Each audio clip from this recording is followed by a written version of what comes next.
ফিলিস্তিনের অবরুদ্ধ গাজা ভূখণ্ডে ইসরায়েলি হামলা অব্যাহত রয়েছে। চলমান এই হামলায় মধ্যরাত থেকে কমপক্ষে আরও ৩৮ ফিলিস্তিনি নিহত হয়েছেন।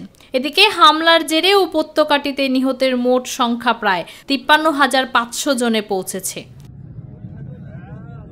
এছাড়া গত ১৮ মার্চ গাজায় নতুন করে ইসরায়েলি হামলা শুরু হওয়ার পর থেকে প্রায় ৩,৩৫০ ফিলিস্তিনি নিহত হয়েছেন। মঙ্গলবার এই তথ্য জানিয়েছে সংবাদ মাধ্যম আল জাজিরা। আল জাজিরা বলছে, দক্ষিণাঞ্চলীয় খান ইউনিস শহর থেকে ফিলিস্তিনিদের পালিয়ে যাওয়ার নির্দেশ দেওয়ার পর মধ্যরাত থেকে ইসরায়েলি বাহিনী গাজায় ব্যাপক বোমা বর্ষণ করেছে এবং আরও ৩৮ জনকে হত্যা করেছে।